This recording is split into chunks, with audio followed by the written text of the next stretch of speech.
Bạn đang nghe chương trình Tri Kỷ Cảm Xúc. Chương trình được phát sóng vào 7 giờ tối thứ ba hàng tuần trên kênh YouTube của Web 5 Ngày.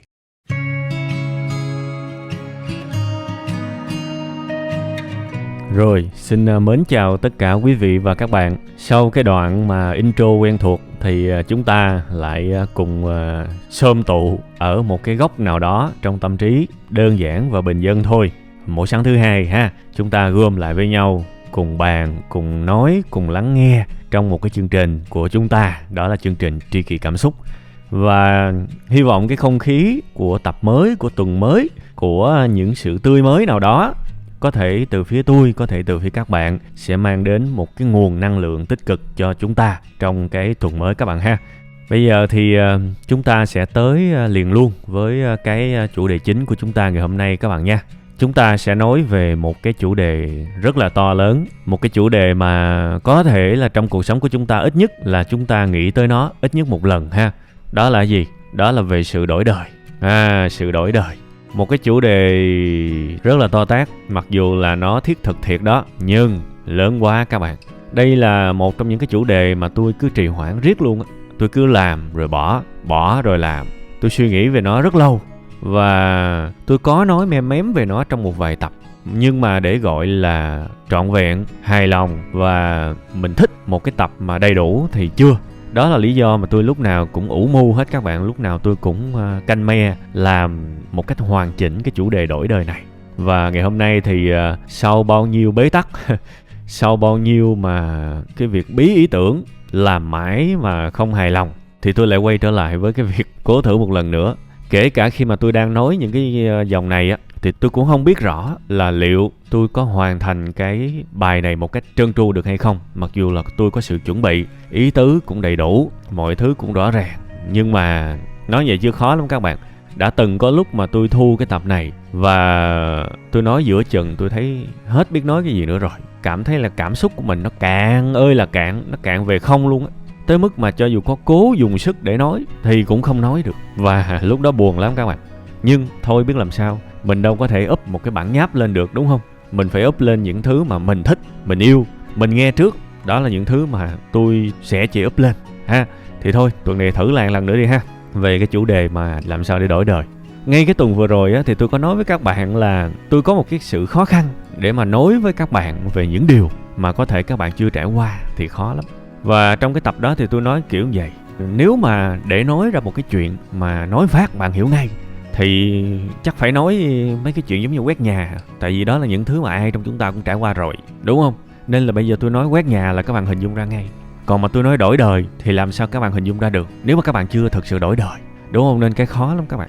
Nhưng sau khi mà tôi đặt cái vấn đề như vậy của cái tập trước á, tôi lại nằm tôi suy nghĩ về chính cái câu nói của mình các bạn. Không lẽ giờ mình lại nói về cái chuyện quét nhà thiệt ta? Tại vì đó cũng là một cách tiếp cận. Không lẽ bây giờ mình lại kiếm những cái chuyện mà nó hiển nhiên giống như là quét nhà, để sau đó bằng cách nào đó lồng ghép, lèo lái, luồn lách để nói về một cái chuyện lớn hơn, là cái chuyện mà đổi đời. Tôi nghĩ mãi các bạn, ơn giời, chính cái vấn đề mà tôi đặt ra từ cái tập trước thực ra lại là một cái sự gợi ý, một cái sự giúp sức cho cái tập kỳ này các bạn. Tôi sẽ cố gắng để nói về những chuyện rất đơn giản như quét nhà, đơn giản ngang ngửa với quét nhà luôn, để từ đó các bạn hiểu thế nào đổi đời ha. Thì cái ví dụ mà dễ ngang ngửa như là cái việc quét nhà, đó là hãy hình dung một ly nước lạnh ha. Các bạn hình dung vậy nè, bạn đang có trong tay một ly nước lạnh đúng không? Ngày nào bạn cũng uống nước lạnh hết, và bạn có cảm giác là ủa sao đời mình sao vô vị quá ta, nó lạc như nước luôn. Mình thèm ly nước chanh quá, nhưng mà mình không có ly nước chanh, mình chỉ có ly nước lạnh thôi. Thèm chanh quá, mà sao cứ uống nước lạnh hoài, chán gì đâu. Các bạn hiểu cái hoàn cảnh chưa? Dễ hiểu chưa? Quá dễ hiểu chứ gì nữa. Đừng nói là không biết ly nước chanh nha. Và đừng nói là không biết ly nước lọc ha. Thế thì bây giờ tôi hỏi các bạn nè, bây giờ các bạn đang có trong tay một ly nước lọc, và nếu các bạn muốn uống nước chanh thì các bạn phải làm gì? Các bạn tiếp tục đổ nước vô cái ly nước lọc đó thì các bạn có ly nước chanh không? No. Quá dễ hiểu đúng không? Tôi tin là ai cũng hiểu. Quá dễ hiểu. Muốn một ly nước chanh thì phải bỏ chanh vô nước, chứ mà tiếp tục bỏ nước vô nước thì làm sao thay đổi được. Mà bỏ chanh vô nước thì cũng chưa xong, phải bỏ đường đồ vô. Mà muốn ngon hơn thì bỏ nước đá vô, đúng không? Vậy nên nguyên tắc đổi đời nó cũng y chang như ly nước chanh. Cứ coi như cái ý niệm về chanh là cái mục tiêu đổi đời của các bạn, bạn muốn cái đó. thì không có cách nào khác, bạn phải bỏ cái đó vô cuộc đời của các bạn thì bạn mới đổi đời được. Còn nếu bạn chỉ có ly nước và hàng ngày bạn lại đổ nước vô ly nước đó và bạn chờ một ly nước chanh thì nó vô lý các bạn, nó vô lý lắm, và mãi mãi chúng ta không bao giờ có được ly nước chanh. Hãy nhớ về cái khái niệm này nha. Tôi đã bắt đầu bằng một cái ví dụ đơn giản ngang ngửa như là quét nhà, và tôi hy vọng là bạn hiểu được cái ý niệm đó. Bây giờ mình sẽ qua những cái ví dụ rất là thực tế trong đời sống của mình để bắt đầu hiểu về thế nào là đổi đời, đại khái như vậy. Bây giờ mình sẽ nói đổi đời về một cái lĩnh vực thiết yếu mà theo tôi là quan trọng nhất trước đi ha. Rồi những cái lĩnh vực khác tôi nói sau. Bản thân tôi á, tôi đọc rất là nhiều những tâm sự của các bạn. Và tôi nói thật là cho dù tôi có sắt đá, tôi có rèn luyện cách mấy thì cũng có một cái tỷ lệ nhất định tôi rất buồn khi mà tôi đọc tâm sự của các bạn. Mặc dù có thể là tôi không trả lời hết được những tâm sự của các bạn. Tôi đọc ở comment, tôi đọc ở inbox, tôi đọc ở email, tôi đọc ở những cái bình luận trên website, trên các nền tảng xã hội mà các bạn gửi cho tôi nhiều lắm. Tôi nghĩ là chắc là tôi phải dành tới 90% thời gian của mình mới đọc hết, nên thành ra tôi cũng đọc chọn lọc thôi. Tôi đọc không thể nào trăm được. Nhưng với một cái mức độ chọn lọc như thế thì tôi cũng rất nhiều lần tôi rất buồn khi mà tôi đọc những tâm sự của các bạn, vì có những hoàn cảnh khổ quá, có những câu chuyện rất buồn, có những vấn đề đã muộn rồi, phải nói như vậy. Và một trong những khía cạnh xuất hiện rất nhiều là câu chuyện về sức khỏe. Có những người chưa quá già nhưng đã phải chịu những sự tổn thất về sức khỏe. Và những người đó, có vài người gửi cho tôi những cái tâm sự rất là dài. Đọc xong rồi tôi buồn rười luôn các bạn, không làm được chuyện khác. Đương nhiên thì tôi sẽ không có nhắc cụ thể đâu, tại vì tôi biết là không có ai thích câu chuyện của mình được đưa lên một cái show như thế này đâu. Có những người thích đưa câu chuyện của họ lên cái show này thì tôi biết, tôi đọc tôi cảm nhận được. Và có nhiều người tôi biết là họ chỉ tin tưởng và kể cho tôi thôi, và họ không thích đưa câu chuyện của họ lên. Nên là với những trường hợp đó thì tôi chỉ kể khoảng 1% thôi, chung thôi, chứ tôi không có nói ra cụ thể. Tôi biết họ không thích cái chuyện đó và tôi tôn trọng cái việc đó. Thì với cái câu chuyện sức khỏe hao hụt của họ đó, khi mà tôi đọc thì tôi phát hiện ra một cái chuyện như thế này. Có một cái sự nghịch lý trong cuộc sống của những người này. Nó nghịch lý kinh khủng luôn các bạn. Nó nghịch lý ngang ngửa với cái việc mà bạn muốn một ly nước chanh nhưng bạn cứ đổ mãi nước lạnh vào cái ly của bạn. Những người này họ muốn sức khỏe, cái họ muốn là cái sự khỏe, nhưng hàng ngày họ đổ vào cuộc đời của họ liên tục là cái sự hủy hoại sức khỏe. Và họ không dừng lại được. Và thậm chí họ không thấy được chuyện này luôn. Họ cứ luôn trách móc, thắc mắc, thậm chí là nặng hơn cả trách móc về cuộc đời đã bất công với họ như thế nào. Sao cho họ bệnh hoài vậy? Sao cho họ có nhiều cái nỗi bất hạnh như vậy? Nhưng mà khi mà tôi tìm hiểu sâu thì tôi thấy cái lối sống của rất nhiều người trong số họ thực sự là rất là đáng bàn. Họ rất coi thường sức khỏe, họ không có ý thức bảo vệ sức khỏe. Cuộc đời họ không có tập thể dục, họ ăn những thực phẩm mà rất là hời hợt trong việc lựa chọn. Họ không care cái việc mà giữ cho tâm trí của mình vui vẻ. Họ thường xuyên giận dữ. Và đặc biệt là ai nói cái gì thì họ cũng không bao giờ nghe. Họ bỏ ngoài tai hết tất cả những lời khuyên, kể cả lời khuyên của bác sĩ về việc anh chị nên sống như thế nào cho tốt lên, anh chị nên thay đổi lối sống của mình như thế nào. Họ phớt lờ hết, họ sống một cuộc sống hủy diệt sức khỏe. Tôi nói thật là như vậy. Và khi mà cái kết quả của cái lối sống đó tới là một cái bệnh án thì họ lại bất ngờ, họ không hiểu tại sao cuộc đời lại bất công với họ như vậy. Đó là cái vòng lẩn quẩn các bạn. Tôi nghĩ là trong cuộc sống của chúng ta chắc là ít nhất một vài lần chúng ta bất lực khi mà chúng ta thấy ai đó đang lầm lỗi, lầm lạc mà chúng ta không có cách nào để thay đổi được họ, đúng không các bạn? Thì với những cái trường hợp này với tôi cũng y như vậy. Tôi sẽ không thể nào mà khuyên họ là anh nên ngủ sớm đi, chị nên ăn uống đầy đủ các nhóm chất, khi ăn hãy nhai thật là kỹ, nhai cho nó nát hết đi để cái răng của mình nó phụ cái bao tử, để mà bao tử của mình đừng có bị mà phải phân hủy, phải tiêu hóa những cái cục đồ ăn bự quá, tội nghiệp bao tử của mình. Tôi có thể nói ra 100.000 thứ về dinh dưỡng mà tôi học được, nhưng tôi biết nó không có ý nghĩa gì cả. Nó không có ý nghĩa gì hết các bạn. Tôi biết chắc là người ta sẽ không nghe, vì ngay cả ở trong những cái câu chuyện đó, người ta đã kể luôn những lời khuyên của bác sĩ dành cho họ và họ không làm theo. Thì tôi là cái gì mà tôi nói mà họ nghe được? Không bao giờ có hiệu quả, vì cái bài học cơ bản nhất họ đã không học được và không nắm được. Đó là bài học về ly nước chanh. Anh muốn uống nước chanh mà anh cứ đổ mãi những cái loại nước cũ kỹ là nước lọc. Anh muốn khỏe mạnh mà anh cứ đổ mãi những cái thứ hủy hoại sức khỏe thì làm sao anh đổi đời được? Anh phải ngưng đổ cái cũ và đổ vào đó cái mới. Đổ vào đó những cái quyết định mới, những cái trải nghiệm mới, những cái cảm xúc mới, những cái ký ức mới thì đời anh sẽ thay đổi thôi. Và anh hãy kiên nhẫn với sự thay đổi. Công thức đổi đời chỉ có vậy thôi các bạn. Nếu mà chúng ta đi tìm những cái tin tức tích cực, chúng ta sẽ dễ dàng phát hiện ra có những người tập gym mà thay đổi. Trước đó ốm yếu, sau đó họ tập thể hình đó. Họ tập 1 năm, 2 năm và chính miệng họ nói là đời tôi đã thay đổi, tôi đã hết bệnh vặt rồi. Và tôi biết ơn cái việc tập gym. Bạn đi tìm những tin tức tích cực đi, bạn sẽ thường xuyên được nghe câu chuyện đó. Hay là có những người nói là nhờ chạy bộ, nhờ đi bộ mà đời tôi thay đổi. Tôi hoàn toàn tin, tại vì họ là những người làm rồi mà. Cuộc sống trước khi đi bộ của họ nó khác. Họ muốn thay đổi mà, đúng không? Họ cho một cái mới vào và kiên nhẫn với nó. Cái mới đó tôi nói rồi nha, tôi lặp lại lần nữa. Cái mới đó có thể là quyết định, có thể là trải nghiệm, có thể là ký ức, có thể là cảm xúc mới. Đặc biệt là cái đó đều là những cái họ muốn, họ cho vào đời sống của họ và kiên nhẫn với nó. Đến một lúc nào đó, mình thay đổi rồi. Mình thay đổi thậm chí mình không nhận ra. Đó là đổi đời chứ cái gì nữa. Rồi có rất nhiều người ăn thực dưỡng mà thay đổi. Đương nhiên là phải có kiến thức ha. Bây giờ tôi mặc định là họ có kiến thức đi. Ăn thực dưỡng mà thay đổi, tập thiền định mà thay đổi, tập khí công mà thay đổi, đúng không? Tập aerobic mà thay đổi, tập võ mà thay đổi, nhiều lắm. Quan trọng là họ muốn miếng chanh thì họ đã nặng cái miếng chanh vào cuộc đời của họ. Đó là đổi đời đó, chẳng còn cách nào khác. Nên thành ra cuối ngày mình cũng phải suy nghĩ lại xíu đi. Cái này tôi nói rất chân thành, cuối ngày suy nghĩ lại xíu đi. Những gì tôi nói nó đơn giản lắm các bạn, nhưng mà những bài học đơn giản này mà mãi không học được thì mai mốt mà lớn lên nữa là làm sao mà học được. Bài học rất đơn giản, anh muốn gì thì anh phải nặng cái đó vào cuộc đời của mình. Sao anh lại nặng cái ngược lại? Anh muốn khỏe, sao anh cứ nặng cái bệnh, cái tật, cái yếu vào đời mình vào hoài vậy? Tối trước khi đi ngủ nằm suy nghĩ đi. Sáng sau khi thức dậy nằm suy nghĩ đi. Cả ngày của mình làm gì cuộc đời của mình vậy? Mà sao không nhận ra nó rõ như thế cơ mà, đúng không? Nhớ về một cái ví dụ đơn giản. Bài này có thể là sau khi nghe xong như gió thoảng mây bay. Ok, cũng được thôi, nhưng hãy nhớ cái ly nước chanh. Bây giờ mình qua một cái chuyện khác mà có thể nhiều người biết là tôi sẽ nói đó. Và rất chờ, thậm chí là chờ nhất luôn trong cái tập này. Đó là gì? Cái chuyện làm giàu, đúng không? Cứ cho mặc định là hiện tại là chưa giàu đi. Mình chỉ có một ly nước lọc. Ly nước lọc này tượng trưng cho cái sự chưa giàu. Thì bây giờ muốn giàu coi như là miếng chanh đó.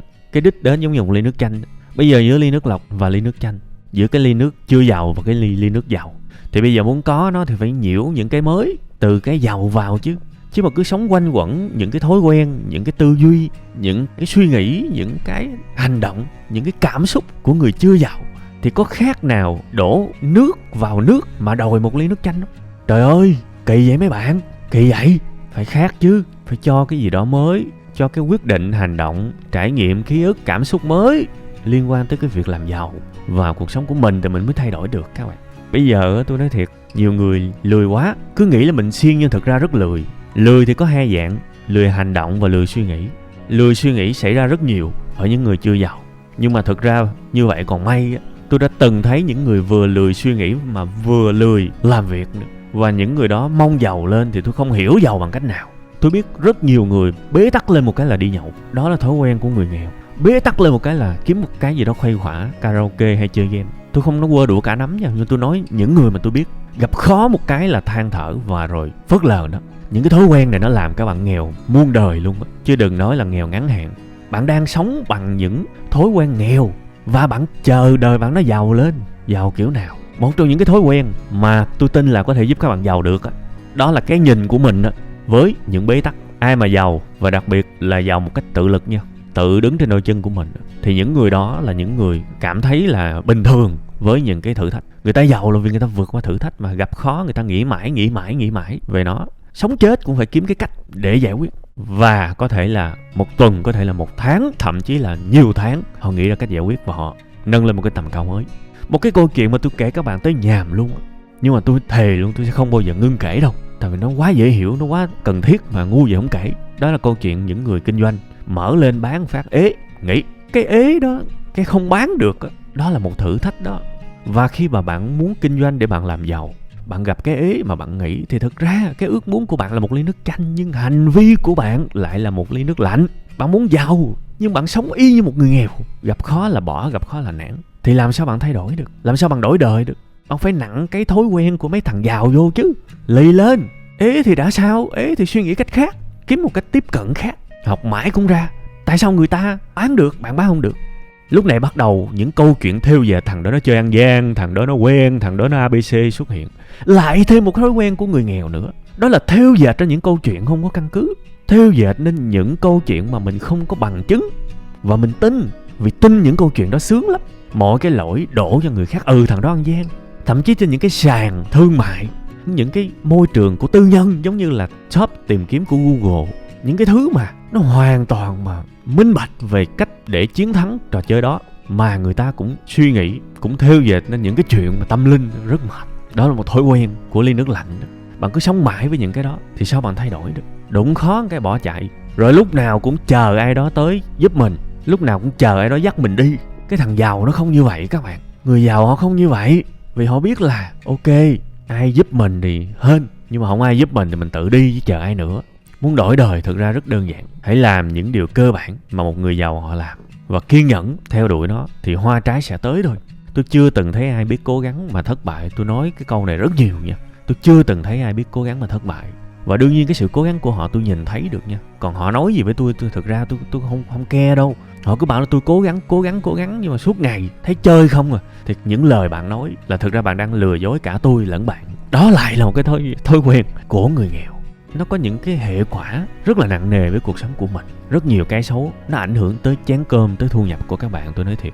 Mà cái mà dễ thấy nhất là dễ bỏ cuộc, làm không tới nơi tới chốn, dễ chán. Mình sống như vậy mà mình đòi hỏi cái gì, đúng không?